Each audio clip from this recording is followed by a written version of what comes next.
یعنی ناصریوں کا ایک فرقہ کہہ کر آپ کو مخاطب کیا گیا۔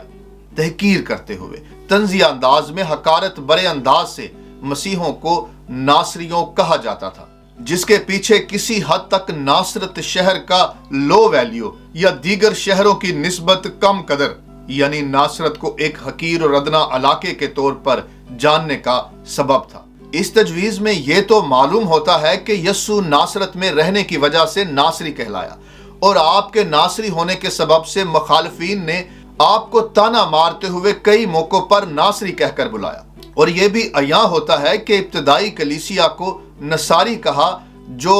بعد میں ارد گرد کے علاقوں میں مسیحوں کی ایک پہچان کے طور پر لیا جانے لگا۔ لیکن اس تشریح میں مقدس متی کے ہاں استعمال ہونے والی نبوت کی شناخت نہیں ہوتی، کیونکہ اولڈ ٹیسٹمنٹ میں کسی مقام پر یہ درج نہیں کہ آنے والا مسیحا ناصری کہلائے گا، جس کی نسبت ناصرت شہر کے ساتھ ہوگی۔ ہمارا ٹارگٹ یہ ہے کہ پتہ کریں مقدس متی جب اس نبوت کو بیان کرتا ہے، درج کرتا ہے، تو اس کے نزدیک کون سی نبوت ہے جسے وہ اپنے مخاطبین تک پہنچانا چاہتا ہے۔ آئیں اب یسوع کے ناصری ہونے کو ایک دوسرے زاویے سے دیکھتے ہیں۔ اس دوسرے حصے میں اگلے پہلو پر بات کرنے سے پہلے لازم ہے کہ ہم اس بیسک آرگومنٹ کو سمجھیں، جہاں یہ جاننا لازم ہے کہ وہ سارے منصب جو آسمان کی طرف سے انسان کو نصیب ہوئے ہیں، ان سب کی تکمیل ابن خدا کی بشریت میں ہوئی ہے۔ مثلا نبوت، کہانت، بادشاہت، رسالت، پیغمبری، ولایت اور نظارت، یہ وہ ڈیوائن آفیسز ہیں جو خدا کی طرف سے انسان کو ملے ہیں، جو انسان کو صرف اور صرف الہی مرضی سے حاصل ہوتے ہیں۔ سو ان تمام خدمات کو مختلف موقعوں پر فرق انسانوں کو عطا کیا گیا ہے، لیکن جب مسیح یسوع زمین پر بشریت میں ظاہر ہوئے تب اس نے ان ساری خدمات کو کامل طور پر سر انجام دیا۔ اور ابھی ہم انہی آفیسز میں سے ایک آفس یا منصب پر بات کریں گے، یعنی مسیح یسوع کے نذیر ہونے یا اس کی نظارت پر۔ تاہم اس دوسری سوچ یا وضاحت میں مسیح یسوع کے نذیر ہونے کو بیان کیا جاتا ہے، جس سے نظارت بھی ہے، یعنی خدا کے لیے نظر ہونے کی حالت۔ عام فہم میں جیسے کوئی زاہد، دنیا کی خواہشوں اور غیبت چھوڑ دینے والا، پرہیزگار، لیکن ہم اس سے بہت آگے کی بات کرنے والے ہیں۔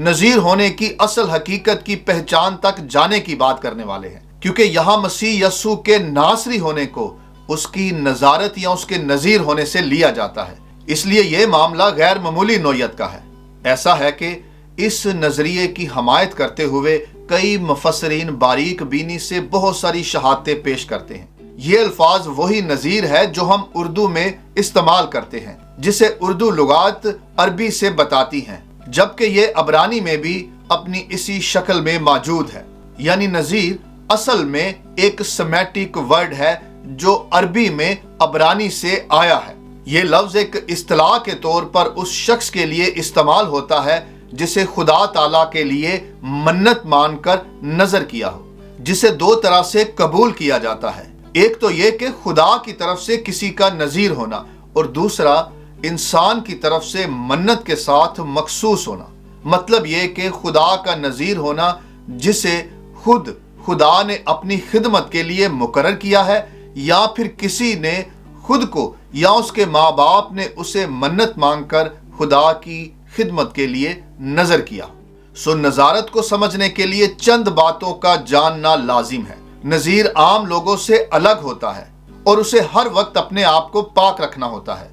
اس کے سر کے بال اس کے سر کا تاج ہوتے ہیں، اور ہر نذیر خدا تعالیٰ کے لیے مقرر ہوتا ہے، مقدس ہوتا ہے، پاک ہوتا ہے، پھر چاہے اس کی نظارت عمر بھر کی ہو، یعنی ساری زندگی کے لیے کوئی خدا کا نذیر ہو، یا پھر کسی خاص مدت کے لیے یا تھوڑے عرصے کے لیے کوئی خدا کا نذیر ہو۔ اس بات کی بنیادی اہمیت جانتے ہوئے ہمیں عبرانی نذیر سے ہی سارے معاملات کو دیکھتے ہوئے اس نظریے کو سمجھنا ہوگا، جس کی کلاسک ڈیفینیشن گنتی کی کتاب میں درج ہے، جسے آپ اپنی سکرین پر دیکھ رہے ہیں، کہ کس طرح سے خدا کا نذیر خود کو دوسرے انسانوں سے الگ کرے، جس میں خاص ہدایت ہے کہ خدا کا نذیر نہ تو میں پیے گا، نہ سرکہ، اور نہ ہی کوئی نشہ ور شے لے گا، اور نہ ہی اس کے سر پر